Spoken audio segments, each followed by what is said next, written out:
My name's Sebastian. I'm originally from Denmark and Germany, and my background is in philosophy, psychology, and neuroscience from the University of Cambridge, with a special emphasis on applying ethical theories to novel technologies. And that's what got me interested in trying to apply ethics and human rights to the blockchain. Recently, on International Women's Day in March 2018, UNESCO headquarters in Paris hosted a seminar on women and culture and science. While preparing for a talk I had been asked to give there on the possible role of blockchain technologies in fulfilling the human rights to equality in science, I came across a surprising number of already established initiatives. In one example, the United Nations, in partnership with blockchain company AidTech, has tracked the flow of refugees through conflict zones. In another, the UN World Food Programme provided refugees in Jordan with digital currencies only redeemable by the intended individual. In fact, I found a whole master list maintained by Stanford University featuring more than 200 initiatives with blockchain for social good. So I was surprised to also find two recent articles by Nobel laureates Joseph Stiglitz and Paul Krugman claiming that the whole Bitcoin ecosystem is either useless or immoral. Now, these are not unintelligent men. Stiglitz in particular has been a hero of mine since 1997, when he identified knowledge as a global public good. So, what was it about Bitcoin that so irked these otherwise brilliant men? Stiglitz appears to think that the only real advantage of Bitcoin lies in its secrecy. He further assumed that such secrecy must be wanted for nefarious reasons, like money laundering or hiring hitmen. As Bitcoin becomes more mainstream and abuses become the target of regulation, Stiglitz concluded that Bitcoin's added value would be regulated out of existence. Writing in the New York Times, Paul Krugman first listed a number of familiar economic doubts about Bitcoin: its volatility, the relatively few shops which accept it, and the lack of a guarantor like the gold standard or Federal Reserve. He then compares Bitcoin to Benjamins or $100 bills, popular with thieves, drug dealers, and tax evaders.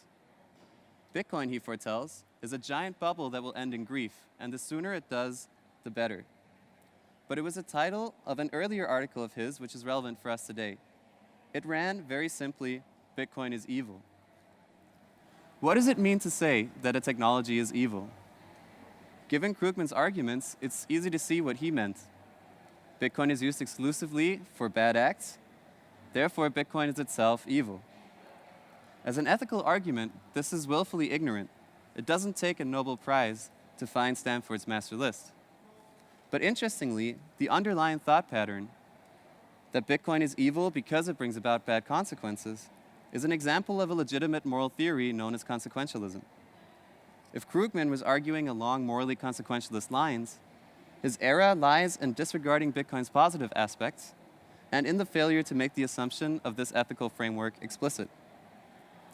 Intrigued, I started searching the academic databases for ethical frameworks applied to blockchain issues, but I found nothing. Yet I kept finding controversies surrounding certain use cases which relied implicitly on the ethical frameworks that philosophers have developed over thousands of years. Take the debate surrounding the Bitcoin Cash and Gold hard forks. Due to rising transaction volumes and limited block size, those wanting to ensure a timely transaction had to include a sizable mining fee. Similarly, voting power was increasingly concentrated in a few large pools. These developments meant that some, through greater access to resources, were privileged relative to others, which was one of the issues that Bitcoin was meant to address in the first place. The idea that power should be distributed, that one person's preferences should count for no more nor less than another's, is known in ethics as equality. It is different in type from the approach we identified in Krugman's thinking, because it places moral value on equality of individuals, regardless of whether this will lead to the best consequences or not. Other examples where I kept finding ethical questions include the energy usage of the proof-of-work protocol, the nearly complete absence of minorities in the blockchain industry, and government attempts to restrict or regulate aspects of blockchain use. More personally, we as investors of time and money might wonder which projects to support and how, or what our professional duties, responsibilities, and rights are. In each of these cases, the kind of reasoning we are engaged in is essentially ethical. Ethics is the formal study of how to choose the best possible way forward when faced with multiple options. Perhaps more importantly, when we think about ethics and human rights, we are in a better position to identify the areas where blockchain technologies can be used to make the world a better place. Academic ethics is split into 4 disciplines, ranging from the abstract to the concrete. At one end is descriptive ethics, which tries to describe what people actually think about ethics and how that might be related to different cultures and contexts. At a more abstract level, normative ethics deals with what people should or ought to think about ethics, regardless of what they actually do. More abstract still, meta-ethics is the study of ethical concepts themselves. For example, whether intuition is a proper basis for arguments, moral arguments, or whether moral facts exist independently of humans.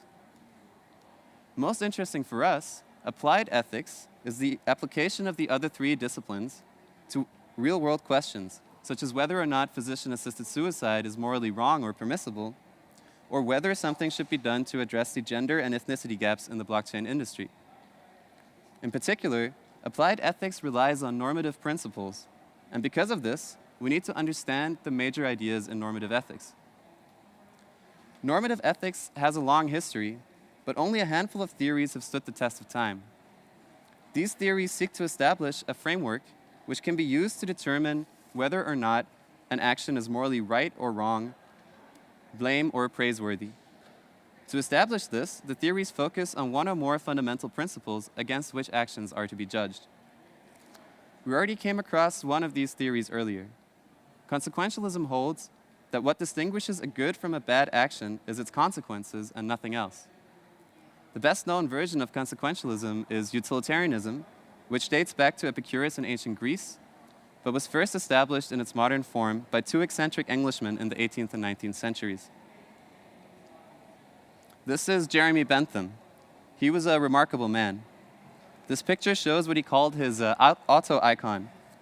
Trying to get the last ounce of utility out of his body, he donated its interior to medicine and had the rest embalmed. He can still be seen at University College London, which he helped found, except for his head, which has been stolen 1 too many times by students.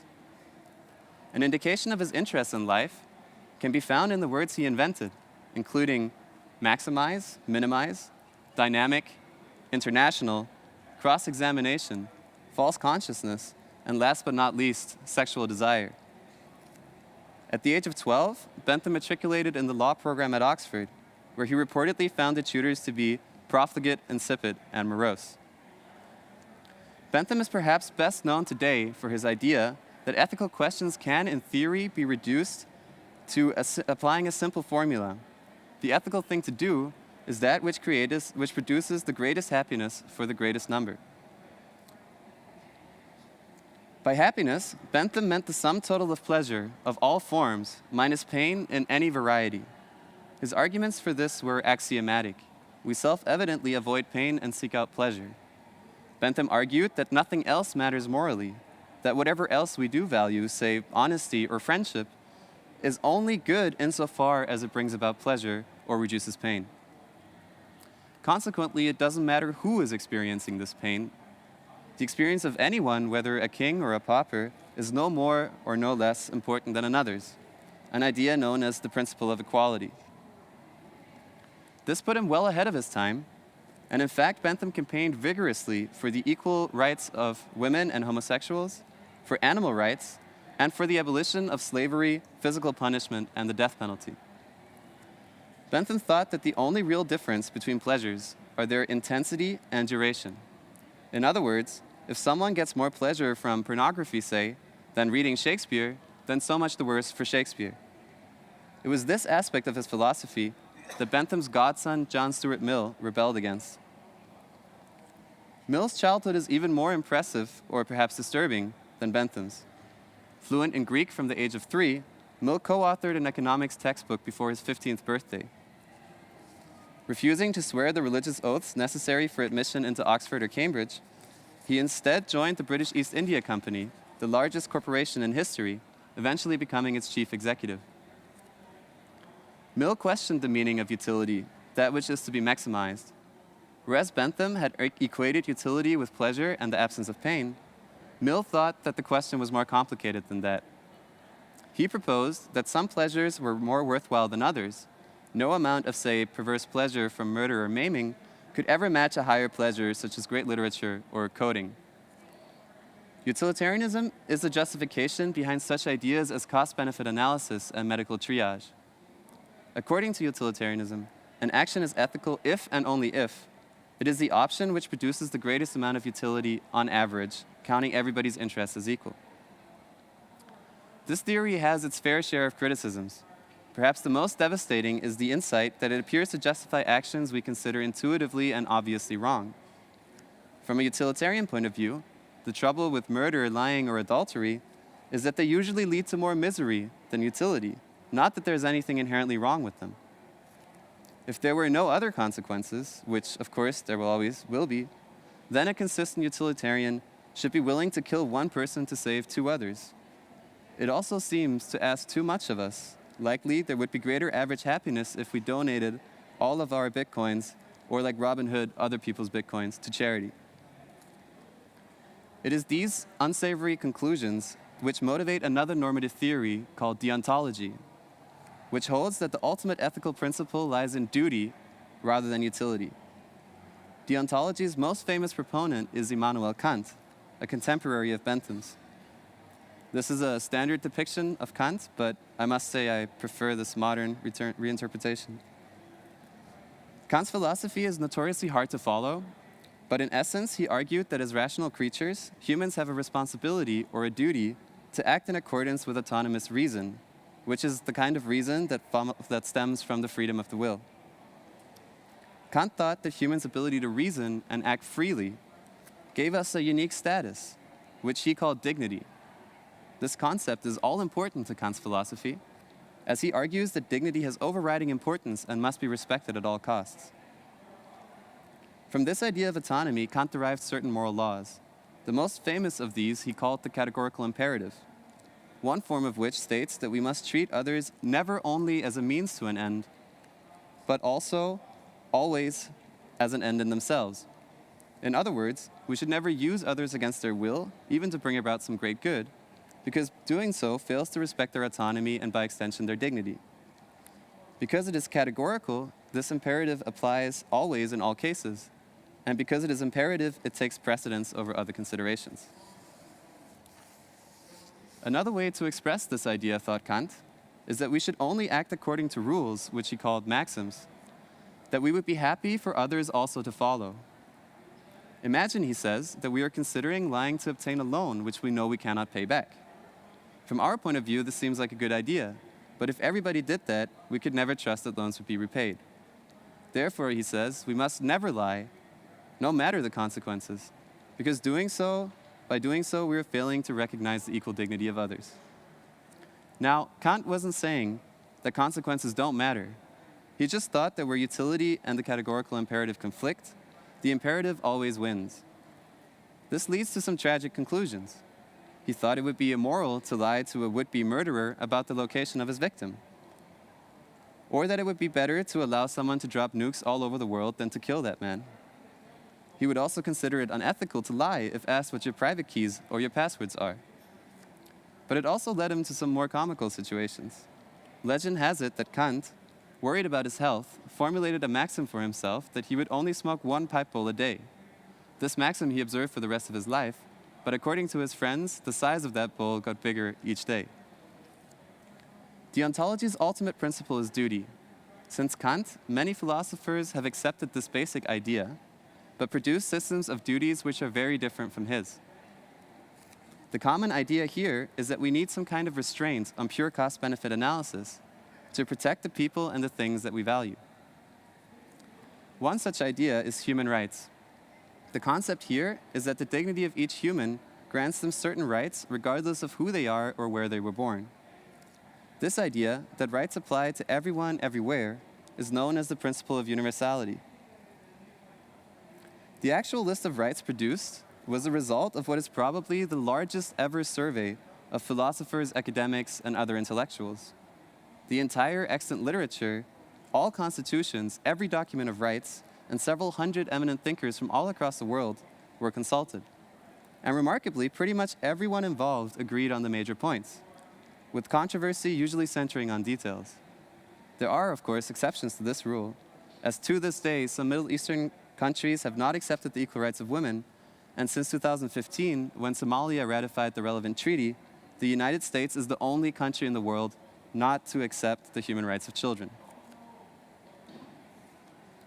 Human rights are of central importance for us, not only because they're legally binding, and therefore any ethical framework for the blockchain industry must respect and incorporate their standards, but also because they cover many aspects of life where the blockchain industry could truly make a difference. Philosophically, human rights are based on fundamental principles, themselves derived from dignity. These are participation and inclusion, universality, equality and non-discrimination, inalienability and indivisibility, and accountability. The legal basis of human rights stems from two sources: soft law, the body of court judgments relevant to human rights, and treaty law, the legal obligations arising from binding international agreements with other countries. When rights conflict, governments must weigh the relative importance of different rights claims in a process that's quite similar to utilitarian calculation. The human rights system therefore features some of all of the strengths of all the major normative theories: utilitarianism focusing on consequences, deontology focusing on rights and duties, but also virtue ethics, which places emphasis instead on the person or agent, on their character rather than on their actions. Virtue refers to a set of character traits which collectively make for a good person. A virtue is a persistent, reliable disposition to act and feel a certain morally positive way. In other words, a virtue is that which makes someone behave in a characteristically good fashion. Virtue ethics was developed by Plato, Aristotle, Mencius, and Confucius, but the theories still discussed today are most directly associated with Aristotle. In my opinion, Aristotle's key insight is that we can and must train these virtues to acquire them. Moral virtue comes about as a result of habit, he wrote. We become just by doing just acts, temperate by doing temperate acts, brave by doing brave acts. So, according to virtue ethics, the right action is one that a person who has practiced the virtues to a sufficiently high degree would take. The implication is that to do the right thing, we must also practice our virtues until doing the right thing becomes part of us, as automatic as brushing our teeth or driving a car. Although these theories seem very different from each other, they actually share a surprising number of principles. All four frameworks agree on the fundamental importance and equality of each individual. Secondly, they're all universal in that their principles apply to all humans everywhere. Thirdly, they all acknowledge that utility is important. Where rights, duties, and virtues don't prohibit a range of actions, the best option is the one that generates most utility. Moreover, human rights, deontology, and virtue ethics all explicitly recognize the need for some kind of restraint on pure cost-benefit analysis to protect human dignity and rights or virtues. Even some forms of utilitarianism itself hold that to maximize utility, it is best to follow certain rules, so we do not end up having to calculate the future too often or making too many mistakes. These rules then look very much like the constraints imposed by rights and duties. Finally, all four focus on development. Human rights reflect the capabilities and conditions necessary for living a full life, such as education, health, a facilitating environment, and security. People who have these conditions are also able to generate more utility and can more easily practice the virtues. These five principles, then, universality, equality, utility constraints, and development, can form the foundation of a framework for ethics in the blockchain industry, because they derive support from all three major normative theories throughout history, and because they're backed by the legal and symbolic weight of human rights. Building such a framework in all its necessary detail is no small task, but we can begin to sketch it together by observing that three principles are fundamental and axiomatic: utility, that is, bringing about as much benefit as possible, and doing so in a way that treats all humans everywhere as having equal moral worth. In other words, universality and equality. But to avoid exploitation, and in order to respect people as people rather than objects or pawns, we need to have a layer of rights and duties that restrains pure utilitarian reasoning. These rights will include human rights, but may include others, because the world is different now from what was happening 70 years ago, and because all fields need specialized professional codes of conduct. Finally, an important focus of action should be the concepts of virtue and human and environmental development, because this is most likely to bring about utility and respect for rights and duties. What would such a framework look like in practice? Maybe something like this. Although this looks simple, each of these steps involves some very hard questions. The first stage aims to identify what's at stake and what's most important in an issue. The second step involves weighing up the costs and benefits of different options. This can only rarely be done in any strict mathematical sense, but often it will be uncontroversial that some options are inferior to others, and often the best way to choose between close options will be to discuss them openly. The next steps involve identifying conflicting rights and weighing them. Often, different rights will be impacted no matter what is done, and then it is the relative importance and degree of impact that will be the deciding factor. Some rights, such as that to due process and not to be unjustly killed, are absolute. Under human rights law, they cannot be outweighed or abrogated.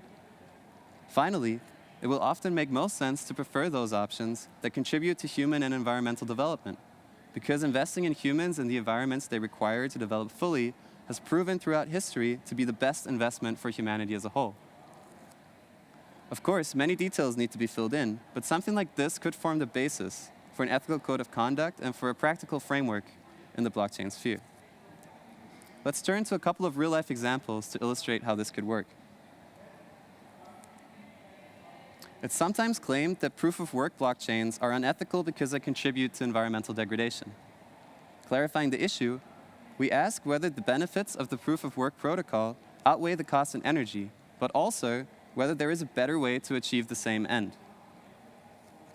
To answer the first question, it's enough to observe that enabling many more individuals to participate in the global sharing of value and information is one of the greatest benefits we can imagine, because it allows for greater development for more people, and very probably outweighs other uses for that energy. But the second question is less obvious. The proof-of-work protocol has led to the rise of mining pools, which may exert excessive influence over future development. At the same time, lots of valuable computing power is going on work which is by definition arbitrary. One way to attack this problem is efficiency gains, such as the Lightning Network or better mining hardware. Another is repurposing the work done to make it useful. For example, CureCoin utilizes a scheme in which work done goes towards modeling protein structure for health research. A third option would be to abandon proof of work entirely, moving to another incentive structure such as proof of stake. Each of these alternatives has to be carefully studied to predict their likely impact. Since the rights of others are not much affected in this issue, it turns largely into a utilitarian calculation. A second important issue is the relative absence of minorities. Depending on the survey, only 5 to 7% of people are female, and fewer still are ethnic minorities in the blockchain sphere. Clarifying this issue, we might ask what the barriers to entry are and what can be done about them. One obvious culprit is discrimination. This can exist in a blatant form, but we suspect that unconscious bias is by far the more common. This makes it all the more important to pay attention to these dynamics when considering new ventures or hires, especially because this is an area where people's rights to equality are at stake. Another factor is the relative disadvantage of women and minorities in gaining access to the necessary tech and skills. Here, many more initiatives like the MIT Media Lab's bootcamps for women and minorities and scholarships to attend conferences will be necessary. This is an issue where utilitarian and deontological analysis agree. By respecting the equal rights of women and minorities, the available talent pool also massively expands. Finally, a key issue is regulation in the blockchain sphere. Clarifying this issue, we can ask first whether it makes sense to have any regulation at all, and if so, how much and of what kind.